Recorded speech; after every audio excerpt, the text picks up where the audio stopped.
어서 오세요. 반갑습니다. 소크라테스 AI 학술원입니다.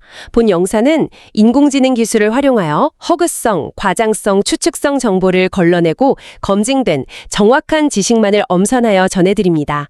그럼 오늘날 더더욱 필요시되는 자기계발의 지략과 용기와 성공으로 이끈 놀라운 덕성과 심지어 실패 속에서의 풍성한 배움에 대해 이미 플루타르크 영웅전 시대 때부터 흘러넘쳤던 또 한 사람의 영웅 플라미니누스에 대한 이야기 시작합니다. 네, 오늘은 플루타르크 영웅전 속 인물이죠. 티투스 퀼크투스 플라미니누스. 이 인물에 대해서 주신 자료들 보면서 좀 깊이 들어가 보려고 해요. 자, 그럼 첫 번째 포인트부터 시작해 볼까요? 자유의 수호자인가? 아니면 제국의 서막인가?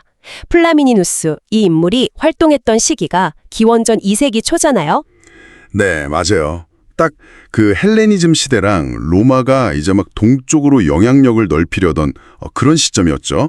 그러니까 알렉산더 대왕 죽고 나서 그리스 세계가 좀 분열되어 있었고 로마는 서쪽 패권을 쥐고 동쪽으로 눈을 돌리던 딱 그 교차점. 그렇죠. 근데 흥미로운 건 이 사람이 로마의 그 전통적인 귀족 가문 출신이 아니라는 거. 아, 맞아요. 그 점이 되게 인상 깊었어요.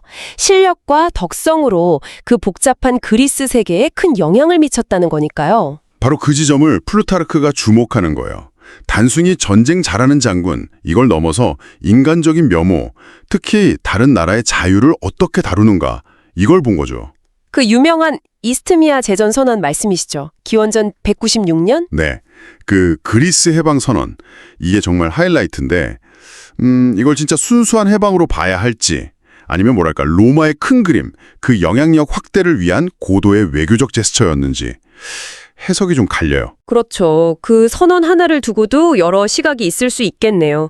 이게 우리가 처음 주목할 지점이군요. 네, 맞습니다. 자, 그럼 두 번째 포인트. 헬레니즘과 로마의 교차로에 선 인물. 방금 이야기 나눈 시대적 배경과도 연결되는 것 같은데요. 네, 바로 그렇죠. 플라미니누스라는 한 인물을 통해서 그 시대의 거대한 변화, 그러니까 두 문명의 충돌과 융합 같은 걸 볼 수 있는 거죠. 로마의 힘을 그리스에 보여주면서도 또 그리스인들이 중요하게 생각하는 자유라는 가치를 내세웠다는 거잖아요. 맞아요. 힘으로만 누르는 게 아니라 설득하고 또 포섭하려는 그런 방식. 이게 어쩌면 로마식 제국 운영의 초기 모델을 보여주는 걸 수도 있고요. 그가 선포한 자유라는 게 그럼 진짜 완전한 자치였을까요? 아니면 로마의 우산 아래서 누리는 제한적인 자유였을까요? 아, 그게 핵심 질문이에요. 플루타르크도 그 점을 계속 생각하게 만들죠. 과연 그 자유의 실체는 무엇이었나? 좀 더 따져봐야 할 문제입니다. 그렇군요. 힘과 명분 사이에서 아슬아슬한 줄타기를 한 느낌이네요. 자, 그럼 세 번째 포인트로 넘어가서 귀족 아닌 평민의 꿈, 로마의 변화된 풍경. 이 부분도 참 흥미로운데요. 플라미니누스가 파트리키, 그러니까 전통 귀족이 아니었다고요? 네, 아니었어요. 당시 로마가 조금씩 변화하고 있었거든요. 전통적인 귀족 가문 말고도 능력 있는 평민, 그러니까 플레보스 출신에게도 기회가 열리기 시작하던 때였어요. 아, 그런 시대적 배경이 있었군요. 그렇죠. 플라미니누스는 그 변화를 딱 타고 올라선 대표적인 인물이에요. 30살도 되기 전에 집정관, 콘술 자리에 올랐으니까요. 네, 30살도 안 돼서요? 아니, 로마에서 집정관이면 최고 자리잖아요. 그게 갓난 일이었나요? 정해진 코스도 있었을 텐데. 그렇죠. 그 쿠르스스 호오누름이라는 경력 과정을 생각하면 이건 뭐 완전히 파격이죠. 초고속 승진. 와, 그럼 원로원 같은 데서 반발은 없었을까요? 당연히 있었겠죠. 뭐 시기나 견제도 많았을 거고요. 하지만 이건 플라미니누스 개인의 능력도 대단했지만 동시에 당시 로마가 이 동방 문제, 특히 마케도니아와의 갈등을 얼마나 심각하고 또 급하게 봤는지 보여주는 거예요. 아, 인재 등용에 있어서 굉장히 실용적인 판단을 내렸다는 거군요. 네. 그리고 그의 그 평민적 배경, 또 그리스 문화나 언어에 능통했다는 점, 이런 것들이 오히려 그 까다로운 그리스 외교 무대에서는 더 강력한 무기가 됐을 수도 있어요. 그렇겠네요. 귀족의 오만함 대신 다른 방식으로 다가갈 수 있었을 테니까요. 자, 그럼 네 번째 포인트. 일찍이 피은 군사적 재능의 꽃. 외교관 이미지가 강했는데 군사적으로도 일찍부터 두각을 나타냈다고요? 네, 전혀 책상 물림 스타일은 아니었죠. 그 유명한 제2차 포이니 전쟁, 카르타고와의 전쟁 이후에 점령지 행정이랑 군사 지휘를 같이 맡으면서 실무 경험을 탄탄하게 쌓았어요. 아, 전쟁 직후 처리 같은 복합적인 역할을 했군요. 그렇죠. 그냥 전투만 잘하는 게 아니라 행정, 보급, 또 동맹 관리까지 다 해본 거죠. 그러니까 전략적인 시야란 관리 능력을 갖춘 지휘관으로 일찌감치 인종을 받은 거예요. 준비된 인재였네요, 정말. 특히 그리스 사정에 밝다는 거, 이게 원로원의 신뢰를 얻는 데 아주 결정적이었어요. 경험과 지식을 다 갖췄군요. 자, 그럼 이제 5번째 포인트입니다. 그의 커리어에서 가장 중요한 변곡점이죠. 그리스 원정의 전조, 전략가의 첫 무대. 제2차 마케도니아 전쟁인데요. 젊은 나이에 총사령관이 되어서 그리스로 갔단 말이죠. 그의 첫 등장은 어땠나요? 이게 그냥 군대만 끌고 가서 싸우는 그런 단순한 원정이 아니었어요. 그는 그리스 땅에 발을 들인 순간부터 아주 치밀하게 외교전, 그리고 심리전을 펼쳤어요. 심리전이요? 어떤 식으로요? 계속 메시지를 던진 거죠. 로마는 압제자인 마케도니아로부터 그리스를 해방시키러 온 군대다. 이런 식으로요. 아, 해방자 이미지를 처음부터 구축했군요. 네. 그리스 도시들마다 이해관계가 다 복잡했잖아요. 그런 감정선을 정확히 읽어내면서 로마의 힘은 보여주되 절대 오만하게 비치지 않도록 아주 신중하게 움직였어요. 전면전보다는 다른 방식을 택했다는 건가요? 그렇죠. 막 밀어붙이기보다는 전략적으로 중요한 거점들을 압박하고 또 그리스 내부의 동맹 세력을 규합하는 데 힘썼어요. 와, 정말 싸우기 전부터 판을 짜는 느낌인데요. 정확해요. 자신을 설득하는 해방자로 딱 포지셔닝하면서 도덕적인 우위를 먼저 확보한 거죠. 실제 전투가 벌어지기도 전에 이미 전쟁의 분위기나 방향에 큰 영향을 미친 겁니다. 그의 그리스 원정은 바로 이렇게 시작된 거예요. 자, 6번째는요. 바로 키노스케팔라이 전투입니다. 이게 기원전 197년인데 고대 군사사에서는 정말 중요한 전환점으로 꼽히죠. 네, 맞습니다. 이 전투에서 그 로마 군단의 유연함이 마케도니아의 전통적인 팔랑크스, 그 밀집 대형을 어떻게 깨뜨리는지가 아주 그냥 극명하게 드러났죠. 플라미니누스가 바로 그 점을 약점을 정확히 파고들어서 필리포스 5세에게 결정적인 패배를 안긴 거군요. 그렇죠. 플루타르크도 이걸 두고 군단이 창을 이긴 날이라고 묘사했을 정도니까요. 특히 그 키노스케팔라의 지형이 좀 언덕이 많고 울퉁불퉁했잖아요. 아, 지형적 요인이 컸군요. 네, 그게 팔랑크스에게는 아주 불리하게 작용한 거죠. 로마 군단은 그 틈을 놓치지 않고 흩어진 팔랑크스를 그냥 각계 격파해버린 겁니다. 정말 플라미니누스의 전술적 역량이 빛난 순간이었어요. 전투 후에 플라미니누스의 태도도 참 흥미롭습니다. 그냥 승리에 취한 게 아니라 패배한 필리포스 왕에게도 비교적 관대한 조건을 제시했죠. 물론 로마의 영향력은 확실히 확보하는 선에서요. 맞아요. 이게 단순한 관용이었을까 아니면 로마의 어떤 도덕적 우위를 좀 선전하려는 계산된 행동이었을까 생각해 볼 지점이에요. 청취자 여러분께서는 이 승리가 그리스에게 정말 해방의 시작이었을지 아니면 어쩌면 로마라는 새로운 지배자의 등장을 알리는 신호탄이었을지 어떻게 보시는지 궁금하네요. 자, 군사적 승리에 이어서 이제 플라미니누스는 좀 상징적인 승리를 거머쥐게 됩니다. 7번째인데요. 바로 자유라는 이름의 정복. 기원전 196년 이슈미아 제전에서의 선언입니다. 아, 네. 코린토스 근처에서 열린 그 이슈미아 제전. 여기서 플라미니누스가 로마는 그리스 도시들의 자유와 자치를 보장한다. 이렇게 선언하죠. 정말 극적인 장면이었을 것 같아요. 그리스 사람들 반응이 어땠나요? 필루타르크 기록에 따르면요. 환호성이 하늘을 찔러서 새들이 놀러 떨어질 정도였다고 하니까 어마어마했겠죠. 수년간 마케도니아 지배 아래 있었으니 얼마나 감격스러웠겠어요. 그렇죠. 해방의 메시지였으니까요. 그런데 이제 중요한 점은 이 자유라는 게 사실 로마가 허용한 범위 내에서의 자율, 그러니까 로마의 영향력 아래 놓인 자유였다는 거죠. 완전한 독립하고는 좀 거리가 있었습니다. 아, 결국 이것도 로마의 이미지를 좋게 만들고 도덕적 명분도 쌓으면서 동시에 그리스 도시들을 로마 편으로 끌어들이려는 아주 고도의 외교 전략이었군요. 그렇죠. 처음에는 효과가 있었지만 시간이 지나면서 로마의 간섭이 점점 커졌다는 점이 좀 아이러니하죠. 이 선언의 진정성과 그 전략적 의도 사이에서 그 균형점이 어디였을지 여전히 좀 흥미로운 질문인 것 같습니다. 자, 그럼 이제 8번째로 넘어가 볼까요? 플라미니우스의 외교술입니다. 전쟁 능력 못지않게 외교 수완도 정말 뛰어났다고 하죠. 네, 플루타르크도 그 점을 높이 평가합니다. 무력보다는 대화와 설득을 앞세워서 그리스인들의 마음을 얻었다고요. 각 도시의 전통을 존중하는 척하면서도 로마의 권위는 또 유지하는 그런 균형을 추구했다는 거죠. 맞습니다. 뭐랄까 지배자라기보다는 좀 현명한 조언자 같은 느낌으로 다가간 거죠. 그리스 철학자들하고 토론도 하고 또 그리스어에도 능통해서 문화적인 공감대를 형성하려고 꽤 노력했어요. 보여주기식은 아니었군요. 네, 단순한 쇼맨십은 아니었다고 봅니다. 기패가 있었어요. 하지만 또 필요할 때는 단호하게 로마의 힘을 보여주기도 했다면서요. 그 유화책과 위엄을 동시에 구사했다는 점이 인상 깊습니다. 그렇죠. 로마의 권위에 도전한다 싶으면 경고하거나 군사적 압력을 슬쩍 암시하기도 했죠. 플루타르크는 이걸 단순한 책략 이상으로 본 것 같아요. 어떤 도덕적 명분과 실질적 이익을 동시에 추구한 이상적인 외교 모델로 본 게 아닌가 싶습니다. 오늘날 외교에서도 이런 균형 감각이 여전히 유효할지 한번 생각해 볼 만한 문제네요. 그런데 플라미니누스의 이런 성공이 로마 내부에서는 또 모두의 환영을 받은 건 아니었다면서요. 9번째는 바로 이 로마 내부의 불협화음, 동료들과의 갈등입니다. 이게 좀 의외인데요? 네, 그의 그 그리스에 대한 관용 정책, 특히 자치를 존중해주자는 방침이 로마 원로원의 일부, 특히 보수파나 강경파들 눈에는 좀 유약하게 비춰졌던 거죠. 로마의 이익을 해친다 뭐 이런 식으로요? 그렇죠. 직접 통치하거나 속주로 만들어야 한다는 목소리가 컸습니다. 게다가 플라메니누스가 전통적인 로마 최고 귀족 가문 출신이 아니었잖아요.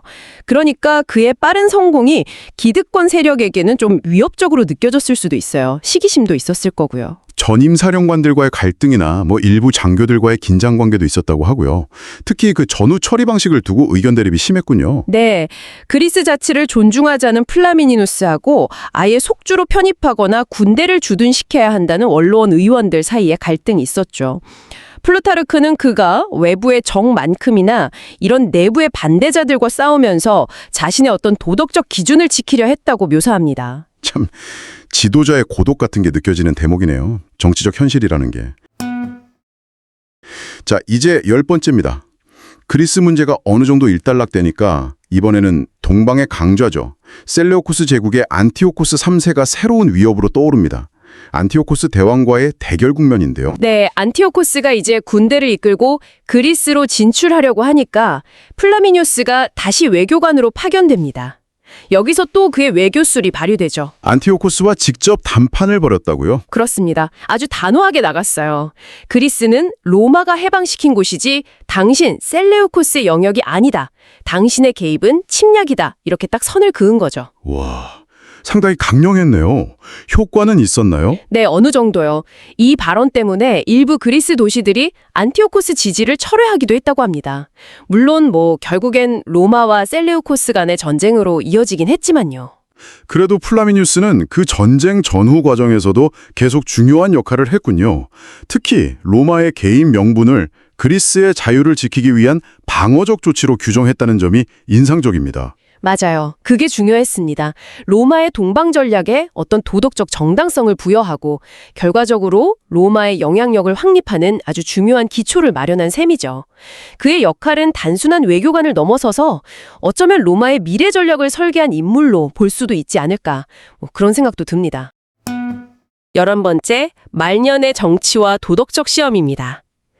플라미니누스의 정말 그 빛나는 전성기가 지나고 나서는 로마 정치 무대에서 또 새로운 도전에 직면하게 되죠. 네, 맞아요. 이게 참 영웅이 때로는 정치적으로 좀 부담이 될 수도 있는 게 로마 공화정의 현실인데 특히 그가 공식 지위에서 물러난 다음에도 이 그리스 문제에 계속 관여하려고 했던 점. 이게 로마 내부에서는 어떻게 보면 좀 월권 아니냐 이런 시각도 있었다는 거죠. 공식 직위도 없는데 마치 특사처럼 군다. 이런. 네, 그게 흥미로운 지점인데요. 로마 공합정의 이상이라는 게 결국은 권력순환 그리고 절제 이런 거였기 때문에 한 인물이 특정 사안에 계속해서 너무 깊은 영향력을 행사하는 건 좀 경계 대상이었어요. 아, 그렇죠. 플라미니누스의 행동은 이런 공화정 원칙하고 약간 충돌할 소지가 분명히 있었던 거죠.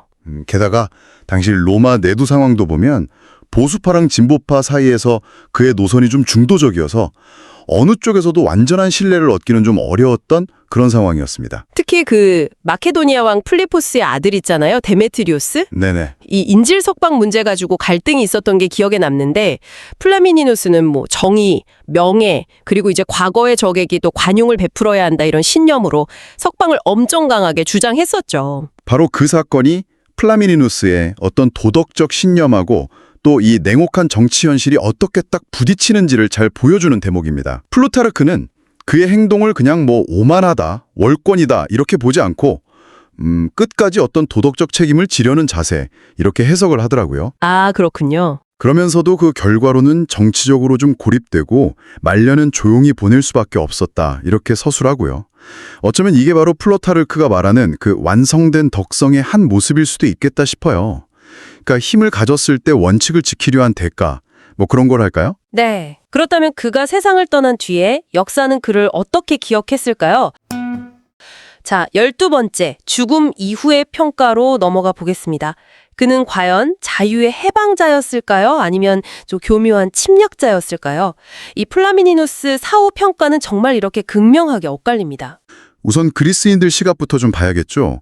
그 이스미아 제전에서의 자유선언, 이게 정말 엄청난 감격을 안겨줬거든요. 네. 마케도니아의 압제에서 벗어나게 해준 해방자다 이렇게 여겼고 플루타르크 묘사를 보면 하늘에서 해방의 소리가 울려 퍼진 순간 이라고 표현할 정도였으니까요. 그 정복자가 피로 얻은 승리를 지배가 아니라 자유선언으로 연결했다는 거, 이건 정말 파격적인 행보였죠. 하지만 시간이 좀 흐르면서 반대 시각도 이게 만만치가 않아졌어요. 그가 선물한 자유라는 게 실제로는 로마의 점진적인 간섭 그리고 아주 정교한 종속으로 이어진 거 아니냐 이런 비판이죠. 네. 특히 플라미니누스 이후에 온 로마 지휘관들은 뭐 노골적으로 통치하고 수탈하고 그랬으니까 그의 선언이 결과적으로는 로마 팽창을 위한 명분 쌓기 아니었냐 뭐 이런 의심까지 받게 된 거고요. 그래서 역사가들 평가도 딱 나뉩니다. 그리스 문명의 감수성을 이해한 마지막 로마인이었다. 뭐 이런 긍정적인 평가도 있고 다른 한편으로는 사실상 로마 제국주의의 문을 연 인물이다. 이런 비판적인 평가가 공존하는 거죠. 플루타르크가 역시 뭐 명확하게 판결을 내리기보다는 약간 이런 질문을 던지는 것 같아요. 아니, 진정한 해방자였다면 왜 그 자유는 지속되지 못했는가? 이런 근본적인 질문이요. 아, 그러네요. 플라미니누스의 뭐 의도가 어땠든 간에 그의 정책이 결과적으로 로마 패권의 발판이 된 거, 이건 부인할 수 없는 역사적 아이러니입니다. 그럼에도 불구하고 뭐랄까 정복이 당연시되던 그런 시대에 그가 보여준 어떤 절제 그리고 명분을 중시하는 태도, 이건 분명히 주목할 만하다고 봅니다. 자, 그럼 플루타르크는 이 복잡한 인물을 어떤 시선으로 봤을까요? 13번째, 플루타르크의 시선입니다. 덕과 패권, 이 경계선상에서 플라미니누스를 통해 뭘 말하고 싶었던 걸까요? 플루타르크가 주목한 건요, 전쟁에서 이겼다 그 자체가 아니었어요. 오히려 플라미니누스가 했던 선택 하나하나가 로마적인 덕성, 아레테, 그러니까 도덕적 명분에 어떻게 부합했는가, 여기에 초점을 맞춥니다. 네. 특히 그 승리의 순간에 보여준 자기 절제, 또 패자에 대한 관용, 사리사욕 없이 청렴했던 모습, 이런 것들이 플루타르크가 강조하는 로마적 덕성, 즉 개인의 영광이 아니라 공동체와 타인을 위한 통치라는 이상과 정확하게 연결되는 거죠. 근데 플루타르크가 그렇다고 그를 무조건 미화하지만은 않았다는 점, 이것도 중요하죠. 맞아요.